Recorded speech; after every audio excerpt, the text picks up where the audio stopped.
Hello friends, welcome to Toppers World. ഇന്നത്തെ നമ്മുടെ class 8ാം ക്ലാസ്സിലെ ഇംഗ്ലീഷാണ്. ഇംഗ്ലീഷിലെ ഫസ്റ്റ് യൂണിറ്റിലെ 3rd chapter little things matter എന്ന ചാപ്റ്ററിൽ ഓൾറെഡി നമ്മൾ 2 ഭാഗങ്ങൾ ചെയ്തിട്ടിട്ടുണ്ട്, പാർട്ട് 1ഉം പാർട്ട് 2. ഇത് നമ്മുടെ പാർട്ട് 3 ക്ലാസ് ആണ്. ആക്ടിവിറ്റീസിൽ കുറച്ച് ക്വസ്റ്റ്യൻസ് കൂടെ നമ്മൾ കംപ്ലീറ്റ് ആക്കാനുണ്ട്. ആ ക്വസ്റ്റ്യൻസ് ആയിരിക്കും ഇന്നത്തെ ഈ ക്ലാസ്സിൽ നമ്മൾ ഡിസ്കസ് ചെയ്യാൻ പോകുന്നത്. അപ്പോൾ എല്ലാവർക്കും ഒരിക്കൽ കൂടി ക്ലാസ്സിലേക്ക് സ്വാഗതം.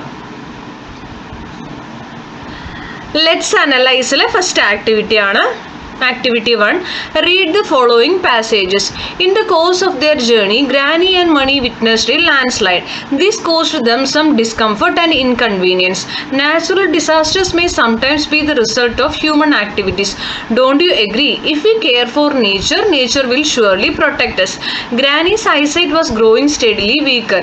She couldn't see anything properly. Mani thought that if she got new glasses, she could see properly.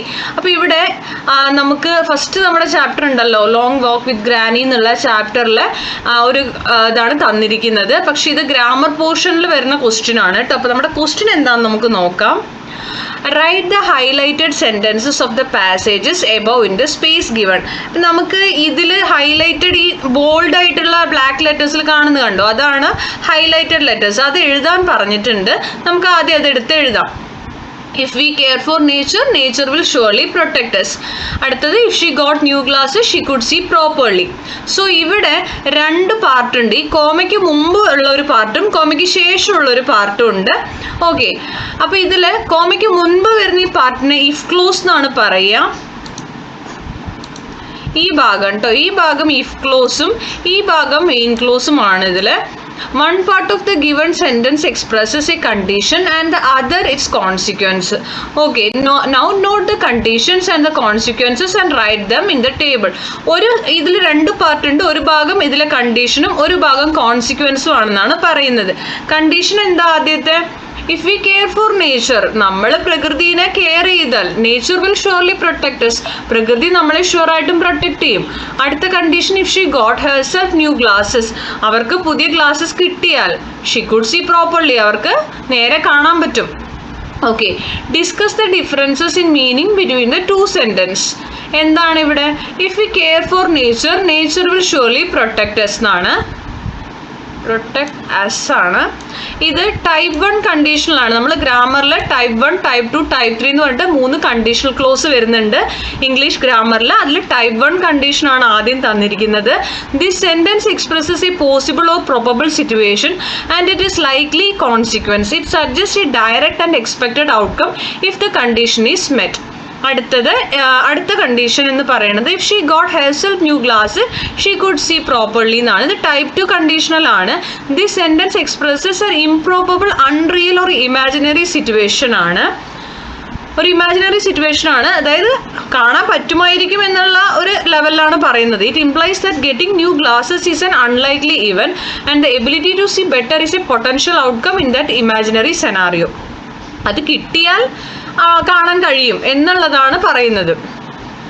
Okay, ഇത് if clause, main clause English ഗ്രാമറിൽ വരുന്ന കുറച്ച് ഭാഗങ്ങളുണ്ട്. Type 1 condition, type 2 condition, type 3 condition എന്ന് പറഞ്ഞിട്ട് അത് നമ്മൾ വരുന്ന ഭാഗത്ത് ഡിസ്കസ് ചെയ്യുന്നുണ്ട്. അപ്പം നമുക്ക് കുറച്ചുകൂടി ഡീറ്റെയിൽ ആയിട്ട് പറയാം. Now write down the sentences in the situation in which you would see use them. നമ്മൾ യൂസ് ചെയ്യുന്ന പോസിബിൾ, ഇംപ്രോബബിൾ സിറ്റുവേഷൻ നമ്മൾ യൂസ് ചെയ്യണത് ഏതെങ്കിലും എഴുതാൻ പറഞ്ഞിട്ടുണ്ട്. ഇതാണ് ഇഫ് യു സ്റ്റഡി ഹാർഡ്, ഇവിടെ കോമൺ ഉണ്ട്, you will pass the examination. നിങ്ങൾ നന്നായി പഠിച്ചാൽ നിങ്ങൾ എക്സാമിനേഷൻ പാസ്സാവും. If it rains tomorrow we will stay home. നാളെ മഴ പെയ്താൽ നമ്മൾ വീട്ടിൽ തന്നെ ഇരിക്കും. ഓക്കെ, ഇനി ഇംപ്രോബബിൾ ആയിട്ട് പറയുന്നത് നമുക്ക് ഇത് നടന്നാൽ ഇഫ് ഐ ഹാഡ് മണി, എനിക്ക് പൈസ ഉണ്ടായിരുന്നെങ്കിൽ, ഞാൻ അങ്ങനെ ആയിരുന്നെങ്കിൽ, അങ്ങനെ പറയില്ലേ നമ്മളൊരു അൺറിയൽ ആയിട്ടുള്ള ശരിക്കും ഒരു ഇമാജിനറി കാര്യമൊക്കെ പറയാൻ നമ്മളങ്ങനെ ആയിരുന്നെങ്കിൽ, നമുക്ക് ഉണ്ടായിരുന്നെങ്കിൽ എന്നൊക്കെ പറയില്ലേ, അങ്ങനെ എക്സ്പ്രസ് ചെയ്യാനാണ് കേട്ടോ എപ്പോഴും ഇംപ്രോബബിൾ, അൺറിയൽ എന്ന് പറയാം. If I had money I would buy a car, എനിക്ക് പൈസ ഉണ്ടായിരുന്നെങ്കിൽ ഞാനൊരു കാറ് വാങ്ങിയേനെ. If I were a bird I would fly, ഞാനൊരു പക്ഷി ആയിരുന്നെങ്കിൽ ഞാൻ പറന്നേനെ. ഓക്കെ, അങ്ങനെ വരുന്നത് ഒരിക്കലും പ്രോബബിൾ സെൻറ്റൻസ് അല്ല, ഇമാജിനറി ആയിരിക്കും. ഇത് പോസിബിൾ ആയിട്ടുള്ള കാര്യമാണ് നമ്മളിപ്പോൾ ഇപ്പുറത്ത് പറഞ്ഞത്. അതാണ് ഈ ടൈപ്പ് 1 ടൈപ്പ് 2 വ്യത്യാസം കേട്ടോ. Conditional which express possible or probable situations are called type 1 condition. അതാണ് ഞാൻ നേരത്തെ പറഞ്ഞത്, നമ്മൾ നടക്കാൻ ചാൻസ് ഉള്ള പോസിബിൾ ആയിട്ടുള്ള കാര്യങ്ങളും പ്രൊബബിൾ സിറ്റുവേഷനും എക്സ്പ്രസ് ചെയ്യാൻ നമ്മൾ എപ്പോഴും ഉപയോഗിക്കുന്നത് ടൈപ്പ് 1 കണ്ടീഷനിലായിരിക്കും. And those that express improbable, unreal or imaginary situation, നടക്കാൻ സാധ്യതയില്ലാത്തതും അൺറിയൽ ആയിട്ടുള്ള അല്ലെങ്കിൽ ഇമാജിനറി ആയിട്ടുള്ള സിറ്റുവേഷൻസ് എക്സ്പ്രസ് ചെയ്യാൻ നമ്മളെപ്പോഴും ടൈപ്പ് 2 കണ്ടീഷണൽസ് യൂസ് ചെയ്യും. അടുത്തത് identify the verbs in the sentences given above and write them in the table given below. മേലെ തന്നിരിക്കുന്നതിൽ ഇഫ് ക്ലോസും മെയിൻ ക്ലോസും ഉണ്ട്. ഈ കോമയ്ക്ക് മുമ്പുള്ള ഭാഗമാണ് ഇഫ് ക്ലോസ്, കോമയ്ക്ക് ശേഷം വരുന്നത് മെയിൻ ക്ലോസ് ആണ്. അപ്പോൾ ഇഫ് ക്ലോസിൽ കെയർ വന്നിട്ടുണ്ടെങ്കിൽ അപ്പുറത്തേൽ എന്താണ് എന്ന് എഴുതാൻ പറഞ്ഞിട്ടുണ്ട്. അവിടെ മെയിൻ ക്ലോസിൽ പ്രൊട്ടക്റ്റ് ആണ്. നമ്മൾ മുമ്പ് ചെയ്ത സെന്റൻസിലാണ് കേട്ടോ. If we care for nature, nature will surely protect us എന്ന് പറഞ്ഞില്ലേ, അതിലത്തെയാണ് എഴുതുന്നത്. പിന്നെ അടുത്തത് നമ്മുടെ നാനിക്ക് ഗ്രാൻഡ് മദറിന് ഗ്ലാസ് കിട്ടിയിരുന്നെങ്കിൽ എന്നുള്ള കണ്ടീഷനിലെ ഗോട്ടാണ്. മെയിൻ ക്ലോസിൽ കുഡ്സി ആണ് വരുന്നത്. Do you find a pattern followed in the arrangement of verbs in type 1 and type 2 conditionals? അപ്പോൾ ഇതിൽ നിങ്ങൾക്ക് എന്തെങ്കിലും പാറ്റേൺ ഫോളോ ചെയ്യണ പോലെ തോന്നുന്നുണ്ടോ എന്നാണ് ചോദ്യം. ഇതിലൊരു പാറ്റേൺ ഉണ്ട്, യെസ് തന്നെയാണ് ഇവിടെ എഴുതേണ്ടത്. ആ പാറ്റേൺ എന്ന് പറയുന്നത് ഗ്രാമറാണ്, അത് നമുക്ക് നോക്കാം. The verb in the if clause is in the simple present tense and the verb in the main clause uses will plus base form of the verb. അതായത് if clauseൽ സിമ്പിൾ ടെൻസ് ആണെങ്കിൽ main ക്ലോസിൽ will plus വെർബിൻ്റെ base form ഉപയോഗിക്കണം. Type 2 ആണെങ്കിൽ the verb in the if clause is in the simple past tense. അപ്പോൾ ഈ നമ്മൾ കോമയ്ക്ക് മുമ്പും കോമയ്ക്ക് ശേഷം പറഞ്ഞിട്ട് സെൻറ്റൻസ് പറഞ്ഞില്ലേ, ആ കോമയ്ക്ക് മുമ്പുള്ളതാണ് ഇഫ് ക്ലോസിൽ വരുന്ന ഭാഗം, ഇഫിൽ തുടങ്ങുന്ന സെൻറ്റൻസ് കേട്ടോ. ആ ഇഫ് ക്ലോസിൽ എഴുതിയിരിക്കുന്നത് സിമ്പിൾ പാസ്റ്റിലാണെങ്കിൽ അപ്പുറത്ത് കോമയ്ക്ക് ശേഷം വരുന്ന ഭാഗം മെയിൻ ക്ലോസ് ആണ്. ആ ഭാഗത്ത് നമ്മൾ വുഡ്, കുഡ്, മൈറ്റ് ഇതിൽ ഏതെങ്കിലും ഒരു വേർഡ് കാണും, plus base form of the verb, ഒരു വെർബിന്റെ ബേസ് ഫോമും കാണും. അങ്ങനെ കണ്ടാൽ അത് ടൈപ്പ് 2 കണ്ടീഷണൽ ആണ്. അതാണ് ഇവിടെ കൊടുത്തിരിക്കുന്നത്. കണ്ടല്ലോ, ടൈപ്പ് 1 ആൻഡ് ടൈപ്പ് 2 കൊടുത്തിട്ടുണ്ട്. പ്രസന്റ് ഫോം ഇഫ് ക്ലോസിൽ പ്രസന്റ് ടെൻസ് ആയിരിക്കും. മെയിൻ ക്ലോസിൽ വരുമ്പോൾ അപ്പോൾ എന്താ വരിക, വില്ല്, മേ, ക്യാൻ, അതൊക്കെ പ്രസന്റ് ടെൻസിൽ ഫ്യൂച്ചറിൽ യൂസ് ചെയ്യുന്ന സെൻറ്റൻസുകളാണ്. പ്ലസ് പ്രസന്റ് ഫോം വരും, V1 ഫോം വരും. ടൈപ്പ് 2 ആണെങ്കിൽ പാസ്റ്റ് ആണ്. ദെൻ അതിൽ മെയിൻ ക്ലോസിൽ വരുമ്പോൾ would, could, might plus V1 വരും. Okay, now let's write down more sentences in the given pattern. If we put an end to deforestation, we can prevent landslide. Okay, then if you study hard, you will pass the exam. അടുത്ത pattern 2 ഇതുപോലെ ഉണ്ടാക്കണം. If you planted more trees the world would be better place. കണ്ടോ, ഇവിടെ ഇത് past ആണ്, planted. ഇവിടെ ഒരു would വന്നിട്ടുണ്ട്, വുഡ് പ്ലസ് V1 ഫോം വന്നിട്ടുണ്ട്. ഓക്കെ, ഇവിടെ കണ്ടല്ലോ, ഇതിൽ നോക്കൂ, put an end to defo. If we put an end ആണ്. ഇവിടെ വന്നിരിക്കുന്നത് V1 ഫോമിലാണ്. വി ക്യാൻ പ്രിവെന്റ് ആണ്. ക്യാൻ കണ്ടോ, ക്യാൻ പ്രിവെന്റ് എന്നുള്ളതാണ് എന്ത് ഫോമായിട്ട് വരുന്നത്, ഇതാ ഈ ഫോമായിട്ട് വരുന്നത്. നമുക്കൊരു example, if I had more time I would learn a new language. Next നിങ്ങൾക്ക് ചെയ്യാനുള്ള ഒരു ആക്ടിവിറ്റി ആണ്. അതിൽ നമുക്ക് ചെയ്യാനൊന്നുമില്ല. ഇഫ് ക്ലോസിൻ്റെ മെയിൻ ക്ലോസിൻ്റെയും തന്നെ എക്സാമ്പിളാണ് തന്നിരിക്കുന്നത്. അതിൽ നമുക്ക് ചെയ്യാനായിട്ടൊന്നുമില്ല. Next, activity 2. Read the following sentences from the story A Long Walk with Granny. He called, "Can you see all right, Granny?" What's 10 miles, said Granny. Now, write the highlighted part of the sentences in the space given below. Can you see all right, Granny? Next what's 10 miles. അപ്പോൾ ഈ ബോൾഡഡ് ആയിട്ടുള്ളത് എടുത്ത് എഴുതാൻ പറഞ്ഞു, നമ്മൾ എഴുതി. ഇനി അതിലെന്താണ് വ്യത്യാസം? What differences do you notice in the above sentences? എന്താണ് ഈ മേലെയുള്ള സെൻറ്റൻസിൽ വന്ന വ്യത്യാസം? The first sentence begins with question word ആണ്, can you. And the second sentence begins with first what എന്നുള്ളത് ക്വസ്റ്റ്യൻ വേർഡാണ്.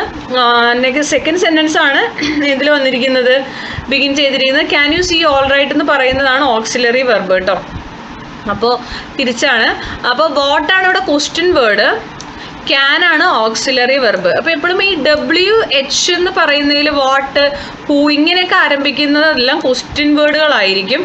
അതല്ലാണ്ട് നമ്മൾ ക്യാനിലൊക്കെ ആരംഭിക്കുന്ന വേർഡുകളെല്ലാം എന്തായിരിക്കും? ഓക്സിലറി വെർബിൽ സ്റ്റാർട്ട് ചെയ്യണതായിരിക്കും കേട്ടോ. Next, read the following conversation between Shamsuddin and Kalam and list the sentences beginning with the question words and those beginning with auxiliary verbs. അപ്പോൾ ഇവിടെ ഈ വുഡ് ഒക്കെ ഓക്സിലറി വെർബാണ്. അതുപോലെ ഈ വാട്ട് ക്യാൻ ഐ ഒക്കെ question word ആണ്. അതുപോലെ വെൻ ഷുഡ് ഇത് ക്വസ്റ്റ്യൻ വേർഡ് ആണ്. ഷുഡ് ഐ കളക്ട് ഓക്സിലറി വെർബാണ്. അപ്പോൾ നമുക്ക് അതിൻ്റെ ആൻസേഴ്സ് നോക്കാം. What can I do for you എന്നുള്ളതൊരു ക്വസ്റ്റ്യൻ വേർഡാണ്. When should I reach the railway station എന്നുള്ളത് ക്വസ്റ്റ്യൻ വേർഡാണ്. ഈ WH ആരംഭിക്കുന്നതെല്ലാം ക്വസ്റ്റ്യൻ വേർഡുകളായിരിക്കും. Auxiliary would you like to join the team, should I collect them from Rameswaram railway station. ഈ should, would, could, can, might ഇതെല്ലാം auxiliary വെർബുകളാണ് കേട്ടോ. Next, questions beginning with question words are WH questions. Questions beginning with auxiliary verbs are yes no questions ആയിരിക്കും. Okay, അപ്പം നമുക്ക് അതിൽ നിന്ന് അടുത്ത അവരുടെ C ക്വസ്റ്റ്യൻ വരുന്നത് now pick the questions and their corresponding responses from the above conversation and write them in the following table. Would you like to join the team എന്ന് ചോദിക്കുന്നുണ്ട് ക്വസ്റ്റ്യൻ. യെസ് എന്നുള്ളതാണ് അവരോട് ഉദ്ദേശിക്കുന്നത്. ഒരു ഓക്സിലറി വെർബിൽ ഒരു question തുടങ്ങുകയാണെങ്കിൽ അതിൻ്റെ യെസ് ഓർ നോ ആയിട്ടാണ് അതിൻ്റെ ആൻസർ എഴുതേണ്ടത്. അത് നമ്മൾ ആ സെൻറ്റൻസിൽ വന്ന് ഫുൾ എടുത്ത് എഴുതിയെന്നേ ഉള്ളൂ കേട്ടോ, യെസ് ഓഫ് കോഴ്സ് എന്നുള്ളത്. Should I collect them from Rameswaram railway station ചോദിക്കുന്നുണ്ട്. ഇവിടെയും യെസ് ഓർ നോയിൽ കൊടുത്താൽ മതി, പക്ഷെ കോൺവെർസേഷനിൽ ആൻസർ ആണ് ഞാനിവിടെ എഴുതിയിരിക്കുന്നത് ഓഫ് കോഴ്സ്. അടുത്തത്, when should I reach the railway station, എപ്പോഴാണ് റെയിൽവേ സ്റ്റേഷനിൽ എത്തേണ്ടതെന്നാണ് ചോദ്യം. ഇത് WH സ്റ്റാർട്ട് ചെയ്യുന്നത്. Answer by 5 in the morning, രാവിലെ 5 മണിക്ക്. അടുത്തത്, do the questions beginning with question words elicit a factual answer. Question വേർഡ്സിൽ സ്റ്റാർട്ട് ചെയ്യുന്നതിൽ ഒരു കറക്റ്റ് ആൻസർ ആണോ? Do the questions beginning with auxiliary verbs elicit a similar response. അപ്പം നമ്മളൊരു auxiliary വെർബിൽ start ചെയ്യുന്നതിന് എല്ലാത്തിനും ഒരേ ആൻസർ ആണോ എന്നാണ് ചോദ്യം. അപ്പോൾ അതിൻ്റെ ആൻസർ ഇതാണ്, questions beginning with a question word elicit a factual response or information. നമ്മളിപ്പോൾ വാട്ട്സ് യുവർ നെയിം, ഇപ്പോൾ വാട്ടിൽ തുടങ്ങുന്നതിനൊക്കെ കറക്റ്റായിട്ടുള്ളൊരു ആൻസർ ഉണ്ടാവും. ഒരു ഫാക്ച്വൽ റെസ്പോൺസ് അല്ലെങ്കിൽ ഒരു ഇൻഫർമേഷൻ ലൈക്ക് ആയിരിക്കും ആൻസർ വരിക. പക്ഷേ നമ്മൾ വുഡ്, ഷുഡ് ഒക്കെ വെച്ചിട്ട് ഒരു ക്വസ്റ്റ്യൻ ചോദിക്കുകയാണെങ്കിൽ അതിന് ചിലപ്പോൾ നമ്മുടെ ഓപ്പോസിറ്റ് നിൽക്കുന്ന ആൾ എങ്ങനെ റെസ്പോണ്ട് ചെയ്യുള്ളൂ, യെസ് അല്ലെങ്കിൽ no. Would you like to join the team എന്ന് ചോദിച്ചപ്പോൾ യെസ് അല്ല ആൻസർ വന്നത്, അതുപോലെ ആൻസർ വരുള്ളൂ കേട്ടോ. Next, D question, frame WH questions to get the phrases underline in the following sentences as answers one has been done for you. Answer അവർ തന്നിട്ടുണ്ട്, question words നമ്മൾ ഉണ്ടാക്കണം. Kalam went to the railway station ആണ് ആദ്യത്തെ, അതിൻ്റെ question എന്താ, where did Kalam go. രണ്ടാമത്തെ, newspaper bundles were flung out on to the platform. ഇതിൻ്റെ ക്വസ്റ്റ്യൻ എന്താ ഉണ്ടാക്കുക, what was flung out on to the platform. Granny and Mani were very close to each other. Who were very close to each other? Mani and Granny reached the hospital in the morning. When did Mani and Granny reach the hospital? Granny couldn't see clearly because her eyes were very weak. Why couldn't Granny see clearly? Now, ഈ question ആണ്. Now frame yes or no questions for the following sentence. One has been done for you. It was a rainy day. അതിന് എങ്ങനെ question ആക്കാം, was it a rainy day അങ്ങനെ ആക്കാം. Next, there is a cordial relationship between Granny and Mani. Is there a cordial relationship between Granny and Mani? They were on the bus again. Were they on the bus again? Kalam wanted to help his family. Did Kalam want to help his family? Every child can contribute in some way. Can every child contribute in some way? Okay, ഇങ്ങനെയാണ് questions നമ്മൾ ഉണ്ടാക്കുക കേട്ടോ. Next question ടാഗുകൾ ഉണ്ടാക്കുന്നതാണ്. Read the following sentence from the story. A long walk with Granny. You wouldn't be able to walk all the way to 9. Would you Granny? Why does the speaker use the expression would you? ഇവിടെ would you എന്തിനാണ് use ചെയ്തതെന്നാണ് question. അതിൻ്റെ answer അവർ താഴെ തന്നിട്ടുണ്ട്. A short question added to the end of a statement seeking confirmation is called question tag. അതായത് നമ്മൾ ചെയ്യാല്ലേ, അങ്ങനെ ചെയ്യാല്ലേ നമ്മളൊരു കൺഫർമേഷന് വേണ്ടിയിട്ട്, ഉറപ്പിന് വേണ്ടിയിട്ടാണ് നമ്മൾ എപ്പോഴും ഈ ക്വസ്റ്റ്യൻ ടാഗ് എൻഡിൽ ചേർത്തുന്നത്. ഓക്കെ, അടുത്തത്, ഇവിടെ നിങ്ങൾക്ക് ക്വസ്റ്റ്യൻ ടാഗുകൾ തന്നിട്ടുണ്ട്. കലാമും വാസും അത് എന്തായി മാറി, വാസിൻ്റെ ഹീ ആയി. പിന്നെ മണി കുഡിൻ്റെ എന്നുള്ളത് കുഡ് ഹീ ആയിട്ട് മാറി. ഇതിലൊരു പ്രത്യേകത ഉള്ളതെന്ന് വെച്ചാൽ സെൻറ്റൻസ് ഇതുവരെയുള്ളതാണ് സെൻറ്റൻസ് വരിക, ഇവിടെ നിന്ന് ഇതുവരെ. ഇപ്പോൾ Kalam was A responsible child എന്നുള്ളത് വരെ ഒരു സെൻറ്റൻസ് ആണ്. ഇത് പോസിറ്റീവ് സെൻറ്റൻസ് ആണോ നെഗറ്റീവ് സെൻറ്റൻസ് ആണോ എന്ന് ആദ്യം നോക്കണം. ഇത് പോസിറ്റീവ് സെൻറ്റൻസ് ആണ്. ഇതിലൊരു നോട്ടോ നോ അങ്ങനത്തെ വേർഡൊന്നും വന്നിട്ടില്ലല്ലോ. ഇതൊരു പോസിറ്റീവ് സെൻറ്റൻസ് ആണ്. പോസിറ്റീവ് സെൻറ്റൻസ് ആണെങ്കിൽ ക്വസ്റ്റ്യൻ ടാഗ്, ഇവിടെയാണ് ക്വസ്റ്റ്യൻ ടാഗ് എഴുതുക. ഈ ക്വസ്റ്റ്യൻ ടാഗ് നെഗറ്റീവ് ആയിരിക്കും. കണ്ടല്ലോ, ഈ വെർബിനെ എടുത്ത് എഴുതുക. കണ്ടല്ലോ, വാസിനെ എടുത്ത് എഴുതി, എന്നിട്ട് നോട്ടാക്കി, വാസ് നോട്ട് വാസിൻറ്റ് ആക്കി. കലാം എന്ന് എഴുതാൻ പറ്റില്ല, ഹീ ആണോ ഷീ ആണോ നോക്കുക. ഹീ അല്ലേ കലാം എന്ന് പറഞ്ഞാൽ, അപ്പോൾ ഹീ എടുത്ത് ഇവിടെ എഴുതി. ഇങ്ങനെയാണ് നമ്മളിത് ചേഞ്ച് ചെയ്യുക. അടുത്ത സെൻറ്റൻസ് നോക്കിയാൽ നിങ്ങൾക്ക് മനസ്സിലാവും, മണി കുഡിൻറ്റ് എന്നാണ് ഇവിടെ എഴുതിയിരിക്കുന്നത്. അപ്പോൾ ഇത് നെഗറ്റീവ് സെൻറ്റൻസ് ആണ്, നോട്ട് വന്നില്ലേ, കുഡിൻറ്റ് എന്ന് വന്നത്. അപ്പം നമ്മുടെ ക്വസ്റ്റ്യൻ ടാഗ് എന്താവും, പോസിറ്റീവ് ആവും. കുഡിൻ്റെ മാറി ഇവിടെ കുഡ്, മണി ഒരാണല്ലേ, അപ്പോൾ ഹീ കൊടുക്കുക, കുഡ് ഹീ എന്ന് കൊടുക്കുക. ഓക്കെ, അപ്പോൾ an affirmative sentence takes a negative tag and a negative sentence takes a positive tag. Okay, അപ്പോൾ ഇത് അഫർമേറ്റീവ് എന്ന് പറഞ്ഞൊരു പോസിറ്റീവ് സെൻറ്റൻസ് ആണ്. പോസിറ്റീവ് സെൻറ്റൻസിൽ ഒരു നെഗറ്റീവ് ടാഗും നെഗറ്റീവ് സെൻറ്റൻസിൽ ഒരു പോസിറ്റീവ് ടാഗുമാണ് വരിക. Now use suitable tag questions to complete the following sentence. Question tag എഴുതാനാണ് പറഞ്ഞിരിക്കുന്നത്. Sharing and caring are the values we need to develop, aren't they? We should evolve into responsible citizen, shouldn't we? Even a little matters, doesn't it? We can't live without nature, can we? People will have to play their role well on the stage of life, won't they? Will want ആയതാണ് കേട്ടോ. Next, edit the following conversation between Granny and Mani. The errors are given in bold. അപ്പോൾ നമുക്കിവിടെ സെൻറ്റൻസിൽ error ഉണ്ട്, നമ്മൾ change ചെയ്യാനാണ് പറഞ്ഞിരിക്കുന്നത്. നോക്കിയാൽ മനസ്സിലാവും. Mani, we will have to go to Mussoorie for your classes. Granny പറയണത് ഈസിറ്റ് ആണ്, അവിടെ ഈസിറ്റ് മാറ്റുക, ഈസിൻറ്റ് ഇറ്റ് ആണ്. ക്വസ്റ്റ്യൻ ചോദിക്കണോ, isn't it? It will take 2 days to reach there. What would take me അല്ല, ആരാണ് അതിനെ കൊണ്ടുപോകുന്ന ചോദിക്കണം. അപ്പോൾ ഹൂ വുഡ് ടേക്ക് മീ ആവും. ഐ വിൽ ടേക്ക് യു എന്ന് മണി ആൻസർ പറയും. Are you walk all the way to 9 എന്ന് ചോദിക്കുന്നത് പറ്റില്ല, ആറല്ല, ക്യാൻ യു വോക്ക് ആക്കുക. അപ്പോൾ ഗ്രാനി പറയും yes I can walk all the way to 9 എന്ന് പറയും. Mani, you are really great. Wasn't I അല്ല വരിക. ഇവിടെ ക്വസ്റ്റ്യൻ ടാഗ് ഞാൻ പറഞ്ഞിട്ടുണ്ടായിരുന്നു, ഇവിടെ യു ആറാണ്. അപ്പോൾ ആറ് അപ്പുറത്ത് പോകുമ്പോൾ ആർ നോട്ട്, ആറിൻറ്റ് ആവും. ഈ യുവിനെ എഴുതുക, aren't you. If you come with me I would go even to the moon. I would വരില്ല. ഇഫ് യു പ്ലസ് V1 ഫോമാണ്, പ്രസൻറ്റിലാണ് പറയുന്നത്. ഇപ്പുറത്ത് ഫ്യൂച്ചറിലാണ് വരേണ്ടത്, വുഡ് വില്ലായിരിക്കും കേട്ടോ. So let's get ready. Should he, ഷുഡിൻ്റെ വി ആയിട്ട് മാറും. ഇവിടെ രണ്ടാളുണ്ട്, ലെറ്റസ് ആണ്, അതുകൊണ്ടാണ് ഷുഡിൻ്റെ വി വന്നത് കേട്ടോ. സോ ഇവിടെ നിങ്ങൾക്ക് ചിലപ്പോൾ ഒരു ഡൗട്ട് വരുന്നുണ്ടായിരിക്കും. ഗ്രാമറാണിത്, ഗ്രാമർ ഡീറ്റെയിൽഡ് ആയിട്ട് നമുക്ക് പഠിക്കാനുള്ള പോർഷനാണ്. അതുകൊണ്ട് ചിലപ്പോൾ പറയുമ്പോൾ നിങ്ങൾക്ക് അത്രത്തോളം ഇത് എന്ത് ഇങ്ങനെ പെട്ടെന്ന് മാറി വരുന്നതെന്ന് തോന്നാം. ഗ്രാമർ പോർഷനാണ്. നമ്മൾ ഫ്രം ദ ബിഗിനിങ് മുതൽ ഗ്രാമർ പഠിക്കുകയാണെങ്കിൽ നമുക്ക് കുറച്ചുകൂടി എളുപ്പമായിരിക്കും ഇത്. ദെൻ ലെറ്റ്സ് കൺവേഴ്സ് ആക്ടിവിറ്റി തന്നിട്ടുണ്ട്. കലാമും കുമാറും തമ്മിലൊരു കോൺവെർസേഷൻ തന്നിട്ടുണ്ട്. Now let's try to analyse their conversation. How did they greet each other?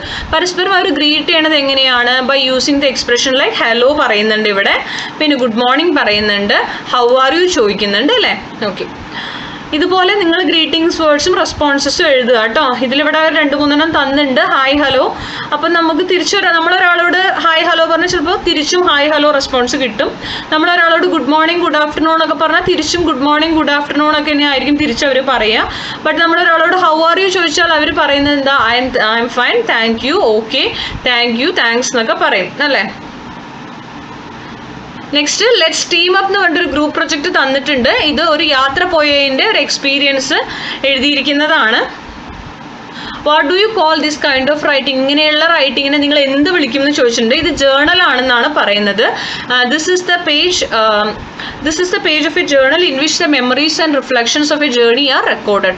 അപ്പോൾ ഒരു ജേർണിയിലെ ഓർമ്മകളോ അല്ലെങ്കിൽ ആ മെമ്മറീസും എല്ലാം റെക്കോർഡ് ചെയ്യണതിനെയാണ് നമ്മൾ ജേർണൽ എന്ന് പറയുക. A journal is A record of significant details of your life such as daily routine, your feelings, memories, travel experience, ഇങ്ങനെ എല്ലാം എഴുതുന്നതിനെ നമ്മൾ ജേർണൽ എന്ന് പറയും. Journals can be various kinds such as the following. Journals വ്യത്യസ്ത തരത്തിലുണ്ട് കേട്ടോ. Memory journal ഉണ്ട്, travel journal, daily journal, project journal, reading journal എല്ലാം ഉണ്ട്. നമ്മളിപ്പോൾ ജിമ്മിനൊക്കെ പോകണവരാണ് ജിം ജേർണൽ ഉണ്ടാക്കാം. അങ്ങനെ കുറേ ജേർണൽസ് ഉണ്ടാക്കാം കേട്ടോ. ഓക്കെ, അപ്പോൾ ഇത്രയാണ് നമ്മളുടെ ഇതിലുള്ള എക്സസൈസ് വരിക. ഇനി നിങ്ങളോട് ചെയ്യാനുള്ള 2 കാര്യങ്ങളാണ് ഇവിടെ പറയുന്നത്. നമുക്ക് ചെയ്യാനുള്ള എല്ലാ ആക്ടിവിറ്റീസും നമ്മൾ കംപ്ലീറ്റ് ചെയ്തിട്ടുണ്ട്. നമ്മുടെ ഫസ്റ്റ് യൂണിറ്റിൽ എല്ലാ പോർഷൻസും നമ്മൾ ചെയ്ത് കഴിഞ്ഞു. ഫസ്റ്റ് യൂണിറ്റ് നമ്മുടെ ഇവിടെ കംപ്ലീറ്റ് ആയിരിക്കുകയാണ്. അപ്പോൾ നിങ്ങൾക്ക് എന്തെങ്കിലും സജഷൻസ് ഉണ്ട്, ഏതെങ്കിലും ക്ലാസ്സുകൾ വേണമെന്നുണ്ടെങ്കിൽ നിങ്ങൾ കമൻറ്റ് ചെയ്യുക. ക്ലാസ്സുകൾ ഇഷ്ടപ്പെടുന്നുണ്ടെങ്കിൽ ലൈക്ക് ചെയ്യുക, ഷെയർ ചെയ്യുക, സബ്സ്ക്രൈബ് ചെയ്യുക.